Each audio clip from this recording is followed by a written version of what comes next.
C'est pas un très gros pourvoyeur de blessures. En fait, ça l'est moins que certains sports, notamment comme le football.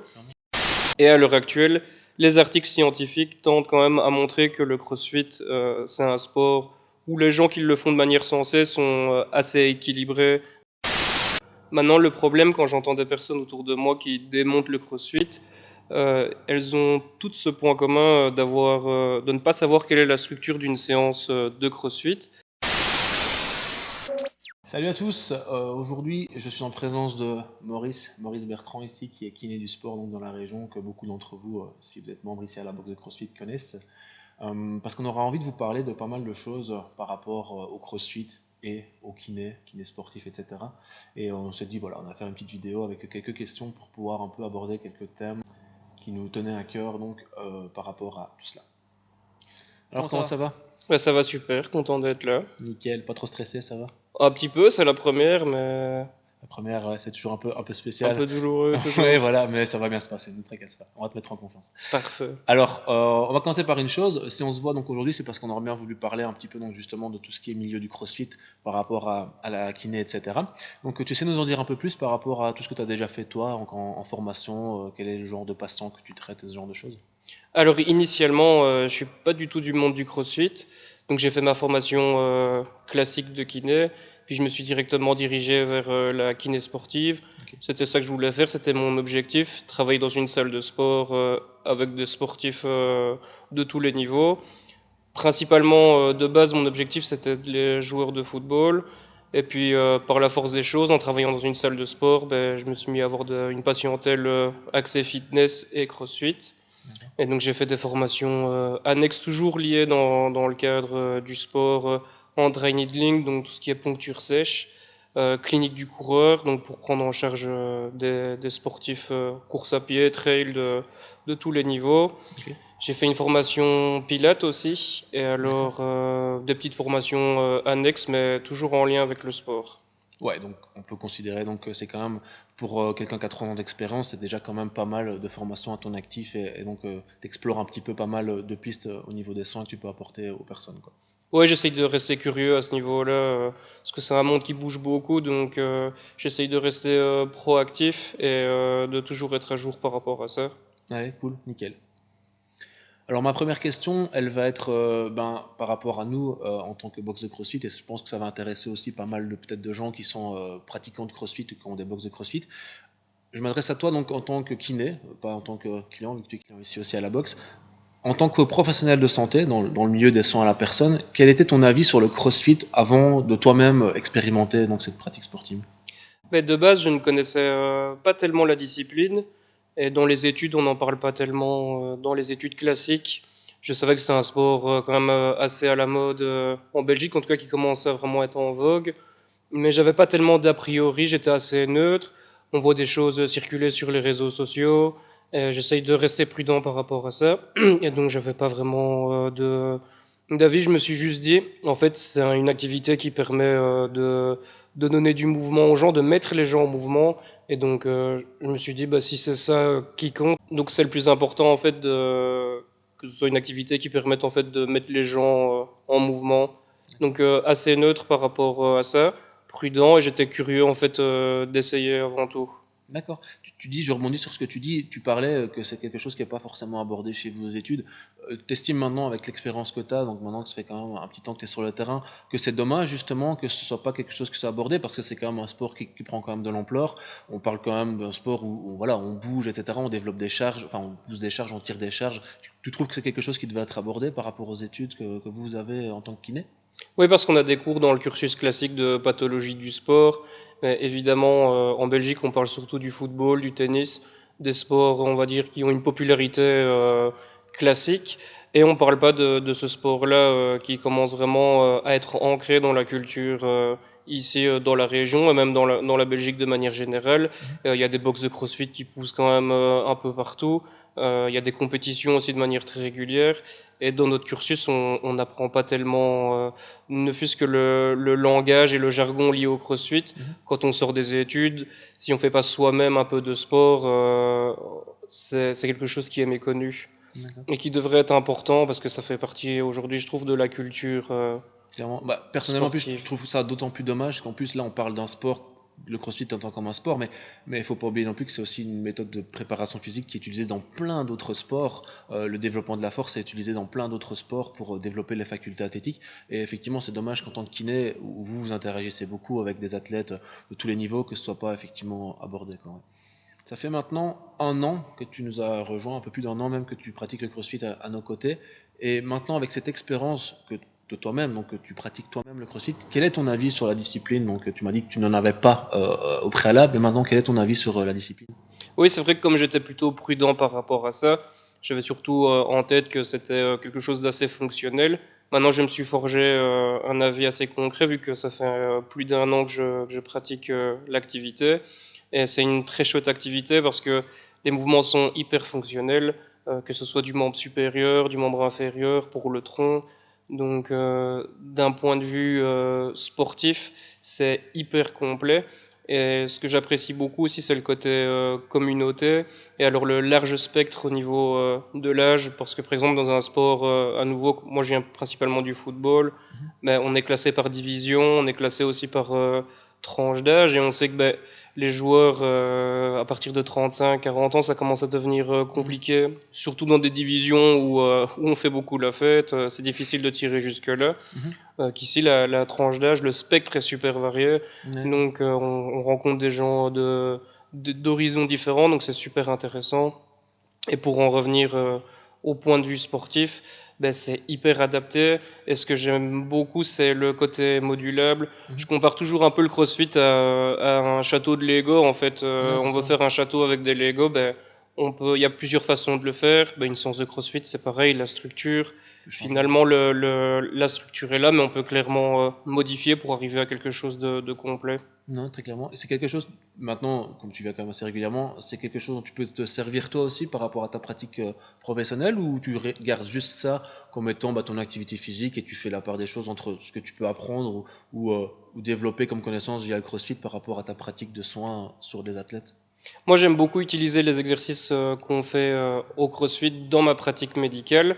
Euh, on fait un échauffement, on fait un exercice, ben je me dis, tiens, celui-là, je pourrais clairement le Ouais, reprendre l'intégrer dans ton dans un process, quoi. circuit. Ouais. Ou je me dis, ben celui-là, il suffit juste de le moduler un petit peu pour une telle pathologie, et ça pourrait être un exercice, on va dire, plus faisable en cabinet, ou moi, j'ai la chance d'avoir une salle de sport dans le cabinet, donc c'est vrai que j'ai tout le matériel qui est là, mais parfois, je suis à domicile, et donc le matériel est beaucoup plus désuet, et là, ben, je m'adapte et je modifie des exercices que j'ai vus, des étirements. D'accord. Donc j'utilise pas mal le CrossFit au sein de mes La CrossFit. rééducations. C'est marrant que tu parles de salle de sport, donc forcément tu es à la salle de sport là où nous on se trouve également.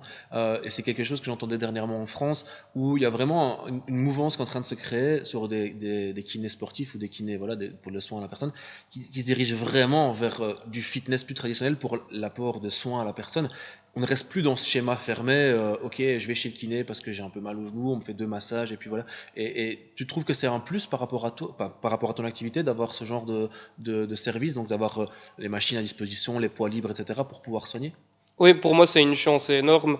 Quand j'ai fait mes formations, ben, j'ai discuté avec tout un tas de gens et c'est vrai quand j'avais un professeur qui disait qu'en Australie, les séances de kiné, ça se passait dans des salles de sport. Ouais, C'était une salle de fitness, il y a deux, c'est ça. trois tables au cas où il faut faire des étirements, Ouais, massages et des choses un peu plus traditionnelles. Et sinon, le reste de la séance, c'est quelque chose c'est hyper de actif, dynamique, quoi. Ouais, c'est hyper dynamique. Donc, ouais. je pense que on commence tout doucement à se rendre compte qu'on va aller vers Ouais, ça. ouais, c'est clair. Maintenant, la kinésithérapie, c'est quelque chose d'assez cyclique, donc c'est des modes qui reviennent et qui s'en vont. Ici, je pense qu'on va tendre vers cette kiné-là Faire qui un est changement, beaucoup quoi. plus moderne. Maintenant, il faut changer les mœurs Bien et il sûr. faut également changer les langages qu'on utilise, nous, en tant que thérapeutes. On a Ouais. tendance parfois aussi à se tromper et à utiliser ce qu'on appelle un peu du catastrophisme. Mhm. C'est le fait simplement de dire ben, vous êtes bloqué du dos, vous avez telle vertèbre qui a bougé. Ouais. C'est des abus de langage qu'on utilise dans le médical et en fait qui apeurent le patient. Mhm. Et donc, dans la finalité, il va moins bouger. Donc, c'est aussi pour le thérapeute en premier, en fait, qui doit donner les bonnes armes au patient et ensuite amener le patient vers du mouvement. D'accord. J'allais rebondir sur ce mot, le mouvement, c'est le mot que j'allais utiliser. Je fais partie des gens qui trouvent qu'en cas de pathologie, etc., il faut certainement pas arrêter le mouvement, mais adapter le mouvement. Parce que dans mon point de vue, de tout ce que je peux voir ici, que ce soit dans les accompagnements qu'on fait en personal training ou en crossfit, etc., je trouve qu'on a des bien meilleurs résultats avec les gens qui restent en mouvement tant que c'est adapté par rapport à la gêne ou à la pathologie. T'es de cet avis ou tu es plutôt de l'avis, je suis quand même tout le temps, enfin pas tout le temps, mais souvent confronté donc aux professionnels de la santé et encore à l'heure actuelle énormément de gens, beaucoup de médecins ou de kinés, pardon,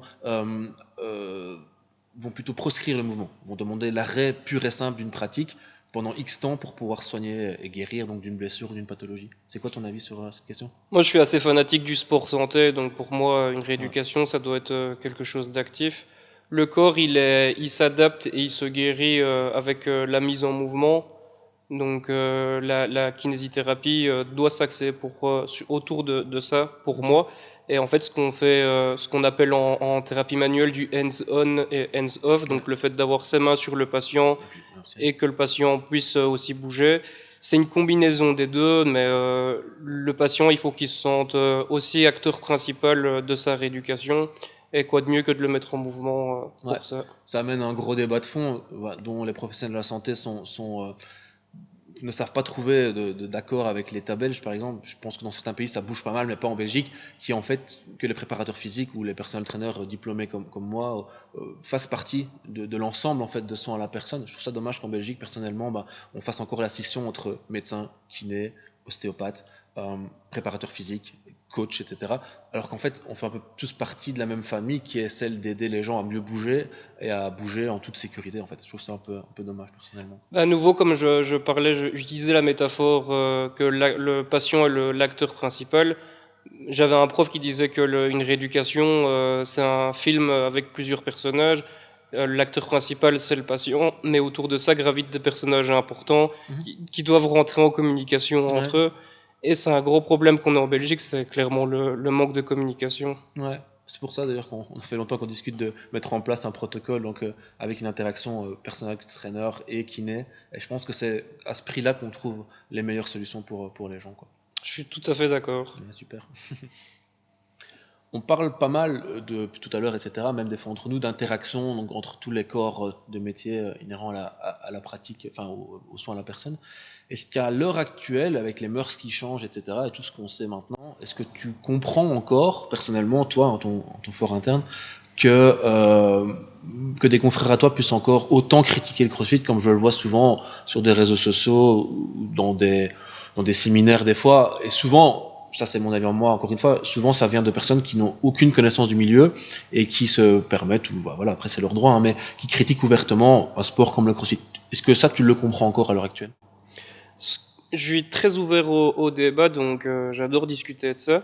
Maintenant, le problème, quand j'entends des personnes autour de moi qui démontent le CrossFit, elles ont toutes ce point commun de ne pas savoir quelle est la structure d'une séance de CrossFit. Et malheureusement, à l'heure actuelle, quand on est dans le milieu des soins, on essaye de faire ce qu'on appelle à l'heure actuelle l'evidence-based practice. Donc ça veut dire le fait d'être toujours au top, entre guillemets, euh, par rapport aux articles scientifiques, donc de proposer les meilleurs soins. Et à l'heure actuelle, les articles scientifiques tendent quand même à montrer que le CrossFit, c'est un sport où les gens qui le font de manière sensée sont assez équilibrés d'un point de vue musculaire, d'un point de vue articulaire. Et de l'autre côté, ben, c'est pas un très gros pourvoyeur de blessures. En fait, ça l'est moins que certains sports, notamment Non, comme le football. clairement. Donc, à nouveau, s'il n'y a pas d'argument scientifique, j'ai du mal à comprendre les personnes qui font simplement des avancées comme ça sur ce terrain-là, en se basant simplement sur des a priori. Ouais, maintenant, comme tu dis, c'est souvent des gens qui malheureusement ne connaissent pas la pratique ou le milieu. Après, je me fais l'avocat du diable. Je sais que le CrossFit a eu aussi mauvaise presse parce qu'il y a eu une époque où effectivement c'était plus du fracassage de gens. C'était un peu les névrosés du sport qui cherchaient à la défonce, etc. On en est quand même loin à l'heure actuelle. On est beaucoup plus dans une approche santé, même si on a des athlètes, même si on a des gens qui recherchent la performance. Je pense vraiment que ça a évolué dans le bon sens et que à mes yeux, ça reste dommage que des praticiens de santé s'intéressent pas plus à ça pour pouvoir justement donner peut-être des clés ou des armes supplémentaires à leurs patients, quoi. C'est surtout ça. Ce qui arrive parfois aussi, c'est simplement des thérapeutes qui utilisent en fait des raccourcis de biomécanique ou de physique en disant ben, vous allez soulever une telle charge, ça va mettre X kilos de contrainte en plus sur votre dos. Ouais. Sauf que ces personnes oublient très souvent que le corps humain s'adapte aux contraintes Ouais, bien sûr. et en fait ne voit pas du tout le travail abattu derrière ces mouvements-là. Donc il y a un vrai travail de renforcement, il y a une vraie technique. Et alors, ben, on a tendance à un peu à le mettre de côté, à voir que le côté vidéo, réseaux sociaux. Ouais, On voit des personnes qui ouais, soulèvent des charges c'est vrai, énormes, c'est vrai. alors qu'il y a un énorme travail qui est réalisé Mais derrière. ce que tu dis est totalement vrai parce que ce qui fait un peu la mauvaise presse aussi du CrossFit, c'est justement, on va regarder les réseaux sociaux, tu le dis, mais on va pas montrer. Allez, je vais prendre l'exemple. Je communique pas énormément sur les réseaux sociaux par rapport à ce que moi je fais en tant que pratiquant de CrossFit, mais on va pas montrer l'heure 30 qu'on a fait de préparation, de core training, de renforcement musculaire, de stabilisation, etc. Ce qu'on va montrer, c'est la dernière grosse barre qu'on a fait avec son poids max, c'est-à-dire une vidéo de 10 secondes qui est ressortie de contexte dans l'entraînement d'1h30. C'est pas ça le CrossFit, en fait, encore une fois. Enfin, tu seras le premier à en témoigner, vu que tu es adhérent ici. Les séances tournent pas du tout autour de ça, quoi. C'est beaucoup plus de fond, beaucoup plus de bases qui permettent à l'athlète ou à monsieur, madame, tout le monde de pouvoir se développer, quoi. Donc, évidemment, les réseaux sociaux, bah, c'est un peu la mauvaise vitrine de notre société à plein de niveaux, mais même pour les praticiens de santé ou pour les athlètes ou les adhérents, c'est un peu ça aussi, malheureusement, quoi. Oui, c'est sûr. Puis je suis convaincu que l'inactivité cause bien plus de dégâts à l'heure Ouais. actuelle Là, tu prêches un convaincu, que ça, le c'est sûr. CrossFit. Ouais. Et à nouveau, c'est les extrêmes qui sont à éviter. Quand Bien sûr. Djokovic sur un terrain de tennis joue avec une infiltration, c'est pas le même contexte On est d'accord. évidemment, mais on n'est pas dans un processus de sport santé. Non, c'est Ici, sûr. on vient à la boxe avant tout pour se défouler et faire une activité en sécurité. Donc en fait, c'est le fait de pratiquer une activité sportive de manière régulière et modérée qui est en fait un pourvoyeur de bonne santé pour le D'accord. coup.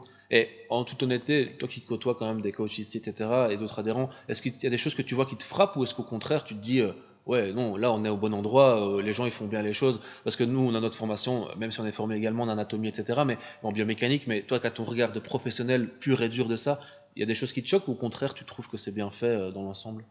Ouais, c'est assez bien encadré, c'est vrai que c'est plutôt bien surveillé, c'est bien conseillé, et on voit en plus que chaque coach a un peu son domaine de prédilection, Ouais. donc au final, je pense les gens qui viennent régulièrement aux séances, ils ont droit à des avis quand même Ouais. très à un angle de tir, je vais dire, assez varié. Ouais, différent. Donc c'est super intéressant d'avoir en plus des coachs, on va dire, qui apportent chacun un peu leur patte Ouais. dans la séance. Et les gens, je trouve, de mon œil de kiné, sont quand même relativement prudents aussi. Donc Ouais. il y a quand même ce côté encadrement Et pas tête brûlée, quoi, on est et d'accord. écoute aussi de la personne qui s'écoute soi-même. C'est les deux clés pour moi Mhm. pour travailler dans un cadre sûr. Ouais. Maintenant, on parlait de blessures. Il faut rester honnête, évidemment, que des fois il y a des petites blessures, mais encore une fois, par expérience, ça va faire 3 ans qu'on est ouvert, nous, ici à la boxe. J'ai vu pas mal de gens se faire un petit bobo au genou, un petit bobo à l'épaule, mais je veux dire, c'est pas des bobos qui arrêtent complètement la pratique. C'est-à-dire qu'on adapte. Souvent, ils passent entre tes mains, etc. Et on trouve très vite une solution. Mais maintenant, évidemment, que ça peut arriver. Je veux dire, il y a que la personne qui reste dans son divan qui. Non, je vais même dire une connerie. J'allais dire qu'il y a que la personne qui reste dans son divan qui se fait pas mal, mais c'est faux parce que la personne qui reste dans son divan, elle va plus se faire mal au dos que la personne qui pratique du crossfit ou un autre sport. Mais je trouve que c'est normal d'avoir des petits bobos quand on pousse son corps à sa limite. Mais les bénéfices, à mes yeux, sont tellement monstrueux que ça vaut la peine des petits pépins de temps en temps. Parce que, en tout cas, nous ici, je croise les doigts, en 3 ans de temps, on n'a eu aucune blessure grave, on n'a pas eu une déchirure, on n'a pas eu de croisés, on n'a pas eu. Voilà, je veux dire, le pire qu'il y a eu, c'est une inflammation d'un tendon rotulien ou c'est une petite gêne à la coiffe des rotateurs, quoi. Il n'y a rien eu de dramatique, quoi. Donc, je pense que, voilà, tous les bénéfices que ça apporte, malheureusement, s'il y a un petit peu de temps en temps, ça en valait quand même la peine, quoi, à mes yeux, quoi. Oui, c'est un travail d'essai-erreur, donc Ouais, c'est ça. on avance petit à petit. Et ben, sur le On apprend chemin, à se il y a connaître, en des fait. embûches parfois. Ça fait partie aussi du processus. Ouais.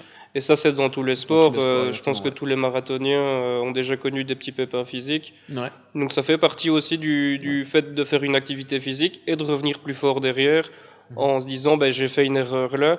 Il y a eu une erreur, j'étais plus fatigué ce jour-là, j'ai peut-être eu un volume trop important. Et donc ben, c'est de recadrer derrière ça. Et donc en fait c'est aussi un travail un petit peu intellectuel Ouais, de de la se dire personne, je quoi. fais une activité, j'essaye de réfléchir aussi à ce pourquoi j'ai eu ce problème-là. en lien évidemment Ouais. avec les thérapeutes et les coachs sportifs. Ouais, on pourra parler la journée, mais de mon regard, j'ai l'impression qu'en fait, on tolère toutes les petites blessures dans plein de sports, mais pas au CrossFit, parce qu'on a l'impression qu'encore une fois, ce qu'on voit sur les réseaux sociaux, si on tape CrossFit sur YouTube, c'est des barres de titans, etc. Et donc, du coup, je pense que dans l'inconscient collectif, la personne, elle se dit, ouais, mais si je me blesse avec une énorme charge comme ça, ouais, ça va faire des dégâts. Sauf que, comme tu le disais, il y a un processus d'adaptation. C'est-à-dire que la personne, elle finit pas avec un snatch à 100 kilos du jour au lendemain. Ça fait 5 ans qu'elle s'entraîne pour arriver à ça. Donc, si elle se blesse un jour avec un snatch à 100 kilos, elle en aura fait un 99, un 97, un 95, un 90 pendant des mois et des mois. Donc en fait, son corps est déjà adapté à cet effort. Et sa blessure ne sera pas plus grave que quelqu'un qui va se faire une entorse, je veux dire, en allant courir et en mettant son pied dans une ornière, quoi, au final. Quoi. C'est ça que je voulais expliquer. Quoi. Oui, c'est toujours un travail adaptatif et c'est en fonction de ce qui s'est passé avant, de l'entraînement qu'il y a Ouais. eu avant et de tout le travail mis en place derrière. Et c'est d'autant plus dommage que du coup, les gens ils s'arrêtent des fois à ça, ils ont peur du sport comme le crossfit ou comme le functional training à cause des blessures, alors qu'au final, ben, c'est pas un pourvoyeur de blessures, quoi qu'on en dise. Quoi. C'est très dommage. Non, parmi l'heure d'entraînement, ça représente 1, quelque chose de blessures. Ouais. Et en plus, parmi ces quelques blessures, en réalité, il y en a beaucoup où c'est des réapparitions de blessures Ouais, qui était sous-jacente en fait. qui étaient Ok, sous-jacentes. Ouais. d'accord. Bête question, bah, par pure curiosité, ça pourra peut-être intéresser les gens qui regarderont cette vidéo, mais c'est quoi en final les sports qui causent le plus de blessures, les sports à rotation ou quoi, ou à fort impact, c'est quoi exactement dans ta pratique à toi, hein, je parle. Dans ma pratique à moi, ce que je vois, et surtout, évidemment, c'est les footballeurs. Quoi, genou, entorse ou quoi, c'est. Comme je côtoie évidemment le club aussi de foot de Ciné à l'heure Ouais, actuelle, forcément t'es le nez dedans, quoi. c'est tout ce qui est lésions musculaires qui D'accord, ok. intervient quand même régulièrement. Et chaque année, ben voilà, c'est vrai qu'on a des blessures un peu plus importantes, comme les ruptures de ligaments croisés, où Ok. là, c'est des blessures qui sont faibles dans l'apparition, donc on en a très peu, mais par contre, sur la Ouais, durée, qui sont plus c'est problématiques, quoi. beaucoup plus problématique. D'accord. Tu penses que ça pourrait être évité ou c'est la fatalité? Genre, je sais pas, avec du renforcement musculaire ou plus de travail de proprioception ou des rééquilibrages, etc. Ou au final, ça ne changerait rien? On essaye toujours de travailler sur les facteurs de risque et Ouais. donc d'éliminer, je veux dire, un maximum de facteurs de risque. Maintenant, il y a la composante aléatoire du jeu aussi, D'accord, ok. du traumatisme, et parfois la blessure se fait sur un contact, donc ça malheureusement c'est pas C'est pas l'éviter. l'éviter. Ouais. Et en fait, il y a tellement de composantes qui peuvent intervenir sur une blessure que On peut juste limiter le il risque. y a un petit peu un aspect de fatalité aussi. Nous, en tant que thérapeute, on essaye de faire un maximum de prévention au moment de la blessure, de stabiliser, et après, on va dire de créer une zone tampon C'est surprise. pour éviter et que ça se reproduise et que la séance, en tout cas la rééducation, dure trop longtemps. D'accord, ok. Ok, on va en revenir un petit peu à toi. Je suis bien dans ton parcours, tu as fait un truc super sympa, c'est un stage à Dubaï pour la FIFA World Cup. Ça t'a apporté quoi? Explique-nous en 2-3 mots, c'était quoi ce stage et est-ce que ça t'a apporté? Alors en fait, ce stage-là, c'est un concours de circonstances aussi. Je suis arrivé là-bas grâce à mon collègue que je salue, le docteur Le Tiex à Eupen. Ok. En fait, on faisait une formation ensemble et moi j'avais besoin d'un stage. Et j'avais très difficile à trouver un stage dans un centre en Belgique. Ok. Lui, il avait été en formation là-bas. Et donc, il m'a mis en contact avec les kinés et le chef du centre. Et donc, après une série d'entrevues, ils m'ont demandé qu'est-ce que je venais faire là-bas. Donc, j'ai pu y accéder quand ils ont vu un petit peu mon cursus et ce que je Sympa. recherchais et ma motivation. Ouais, t'avais fait un stage au Standard de Liège, je pense, c'est ça Ouais, j'avais été Ok. aussi au standard quelques temps, plus que prévu même. D'accord. Et donc, je suis arrivé là-bas, c'était vraiment c'est une claque au niveau des moyens. Pas Euh, le même monde. ouais, évidemment, c'est une ville un petit peu extravagante et d'un point de vue médical aussi, parce qu'ils Ouais. peuvent se permettre avec l'argent d'avoir du matériel. En fait, que quand j'étais en classe, on nous disait, ben voilà, il existe ça en théorie, mais en Tu pratique, l'as, vous risquez pas de le et tu l'as croiser. croisé. J'ai pu le croiser. Ouais. Et ensuite, ben, j'ai beaucoup apprécié dans ce stage-là, c'est le fait que c'est une ville multiculturelle. Donc les thérapeutes, ils venaient de contrées Ah ouais, différentes. donc t'as exploré plein de trucs, quoi. Je Enfin, pense que la chef, elle est espagnole, il y a un kiné français, un kiné algérien. ok. Et j'ai un peu vu aussi ce côté culturel de la kiné, en fait, qui est différent en fonction du Les courants sont pays. différents? Il y a des petites subtilités qui varient dans les pays, dans les écoles. Ok. Et donc chacun apporte un peu sa patte et sa pierre à l'édifice. Et donc, ce que j'ai fort aimé, c'est ce qu'on revendique en Belgique, mais qu'on ne fait pas du tout, c'est le côté consensus, en fait. C'est ça. Donc, c'est le fait que chacun a un petit peu son truc à apporter, Ouais, c'est ça. et on fait une conclusion, on essaye de tirer l'athlète vers Ouais. le haut. Mais tu parles d'athlète, mais je vais parler aussi pour monsieur et madame tout le monde, mais le but à la base, c'est ça qui est incroyable, c'est quand même que le client ou patient, bref, aille mieux en fait, tu vois. Je comprends pas qu'en Belgique, en fait, on se tire dans les pattes l'un l'autre, mais même certains médecins avec ostéopathes, certains ostéopathes avec d'autres kinés, enfin, je comprends pas, à partir du moment où on parle de la santé de quelqu'un, où tout le monde devrait œuvrer pour que ça s'améliore, je comprends pas qu'on puisse autant avoir d'avis différents, et pas justement, avoir des avis différents, c'est normal, et c'est même bien, mais qui servent pour le bien de la personne, en fait. En fait, on essaye tous de tirer un peu la Ouais, couverture vers soi. alors que tout le monde pourrait travailler de synergie, quoi. Ouais, c'est ça le problème. Et là-bas, c'est quelque chose que j'ai pu vraiment. Je me suis vraiment rendu compte de ça. Et de l'autre côté, la chance que j'ai eue aussi, c'est de travailler avec des athlètes d'un certain niveau. Mhm. Et en fait, d'apprendre aussi des nouvelles techniques. Ouais. Donc, ça a été un stage hyper complet sur le point de vue humain, malgré que c'est une ville très artificielle. Et donc, je ressors beaucoup de positifs. Une belle expérience, quoi. Et le fait d'avoir travaillé avec des athlètes, au final, j'ai pu quand même le retransmettre ici D'accord. avec des sportifs amateurs Ok. ici en Belgique. Ok, super. Par rapport à tout ce qu'on discute depuis tout à l'heure, les stages, ta pratique, etc., ton expérience, est-ce que tu auras un conseil à donner à un jeune kiné qui est en fin d'études et qui va bientôt commencer à travailler, par exemple? Parce que je dirais déjà à un kiné qui commence ses études, c'est qu'il n'y a pas de cours pas importants. Mhm. On a tendance un peu à élaguer certains cours quand on est étudiant parce qu'on prend pas le temps, parce qu'on a trop regardé, parce qu'on dit que ce cours-là, de toute façon, on va pas l'utiliser. Mais en fait, quand on commence sa carrière d'indépendant, si votre premier patient, c'est un bébé qui a une bronchiolite, et on va pas lui dire, ça, j'ai pas Ouais, révisé, malheureusement, ouais. on va pas dire à la maman que j'ai pas eu le temps de réviser ce syndrome-là. Ouais. Donc il faut avoir des bases solides, et il faut rester curieux dans tous les domaines. J'ai la chance et j'essaye de ne pas rester que dans l'ortho. Dans mes domiciles, j'ai aussi des cas aussi neuro. Mhm. J'ai des formations, des petites formations en neuro pour pouvoir prendre en charge quand même Au des, cas où, des- quoi. des patients au Ouais. cas où. Malgré que mon objectif, c'est vraiment être spécialisé en, en orthopédie. Et ce que je dirais surtout, c'est de rester très humble parce qu'en fait, on a l'impression de connaître plein de choses et on sort des études et on se rend compte qu'on ne connaît rien. Et plus on se forme, et moins on connaît, étonnamment. Donc, Je te coupe, hein, mais tu as le même discours que nous, on a, les personal trainers ou les coachs CrossFit qui ont un peu d'expérience et qui se forment énormément, ont exactement le même discours, quoi. Au plus tu apprends, au moins tu en connais. Et il y a une phrase que j'adore qui est quand tu penses que tu connais tout, tu arrêtes d'apprendre. Et ouais. ça veut bien dire que ça veut dire. Ça veut dire qu'il faut tout le temps rester. C'est des sciences qui sont en mouvement.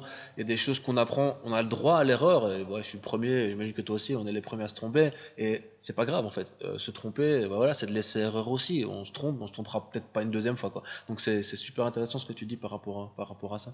Ouais, il faut savoir se rendre compte qu'on a des limites aussi. Ça m'arrive aussi parfois de dire Ouais. Savoir dire je peux pas m'en occuper ouais, je ou suis pas c'est pas dans capable mes de le faire. capacités, quoi. Ouais, c'est ça. Donc c'est aussi une forme d'humilité intellectuelle de se dire ça c'est pas dans mes cordes et Ouais. je peux renvoyer vers quelqu'un qui sait le faire. Et ça, malheureusement, je me rends compte dans les praticiens de santé. Bon, en général, moi, je trie beaucoup les gens avec qui je travaille. Il y a énormément de toi, puis il y a énormément de toi, pardon.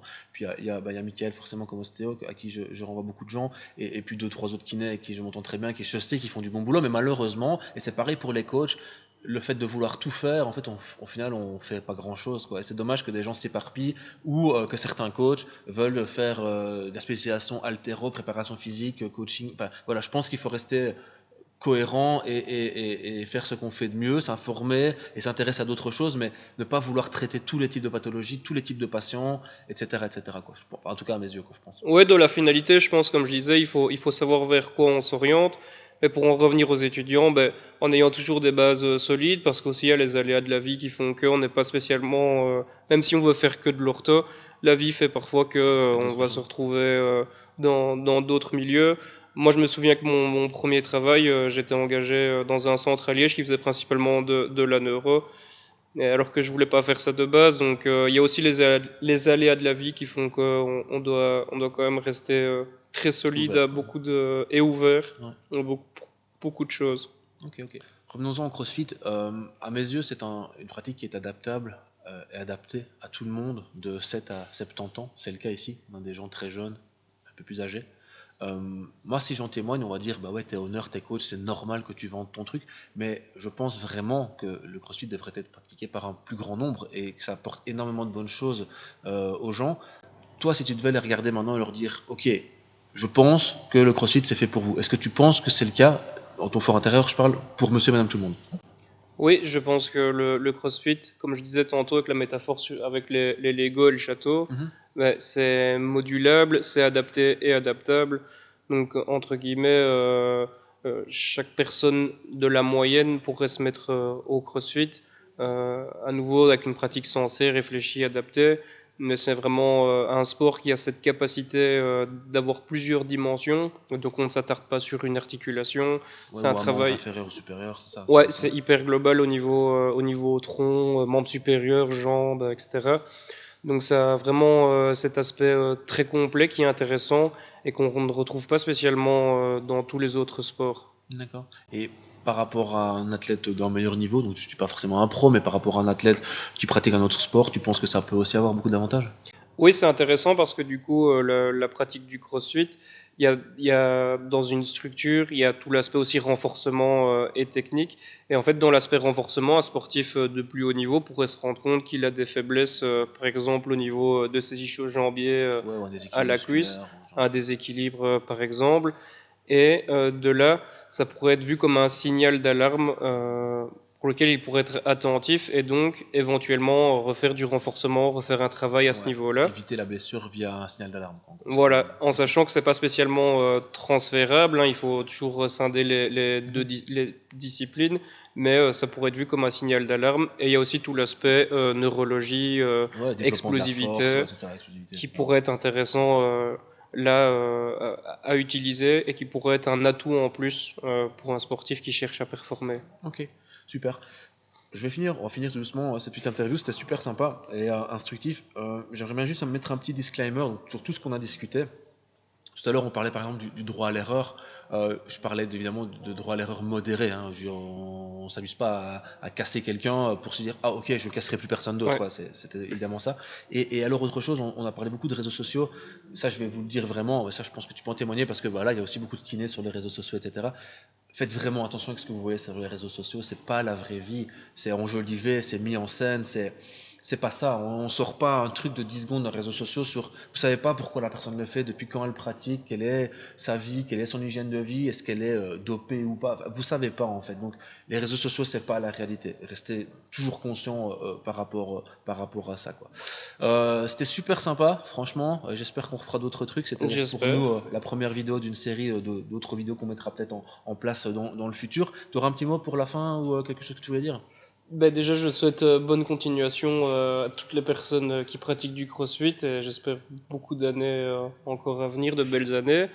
À la salle aussi et le Ouais. projet qui est en train de se faire Ouais. avec la salle de fitness et le cabinet Physéos. C'est vrai qu'on n'en a pas parlé, c'est l'occasion c'est l'occasion d'en parler, mais effectivement, nous, on a un gros projet ici. Donc, on a une association donc, de la boxe de CrossFit avec une salle de fitness et qui va se compléter donc, avec des cabinets de kiné, d'ostéopathes, etc. Donc, toute l'équipe de Michael, dont Mo fait partie. Et on va devenir un des plus gros centres pluridisciplinaires donc, en accompagnement de la personne avec donc, 3 personal trainers diplômés, une dizaine de kinés, ostéopathes, boxe de CrossFit, des level 2, des level 1 en CrossFit. Enfin, ça va vraiment être un énorme centre et on espère vraiment trouver de la synergie entre nous tous et en tout cas entre nous deux on en a déjà pas mal, mais voilà qu'on tire tous dans le même sens pour le bien des personnes, pour développer leurs facultés motrices pardon, pour que les athlètes deviennent plus performants, pour que monsieur et madame tout le monde deviennent plus autonomes, en meilleure santé, etc. Donc voilà, c'était la petite parenthèse. Donc ce projet, il est en bonne voie, ça fait 4 ans qu'on est dessus et là il se termine tout doucement quoi. Donc ça sera ton mot de la fin. Ouais, Ouais. et le mouvement, c'est la santé, donc continuer à bouger, c'est le plus important. Ok. Et moi, je terminerai par faites du CrossFit et si possible, faites l'entourer de bonnes personnes. Et en tout cas, ici chez CrossFit Nastal, vous êtes à la bonne place. Allez, je vous dis à très bientôt. Salut. Salut!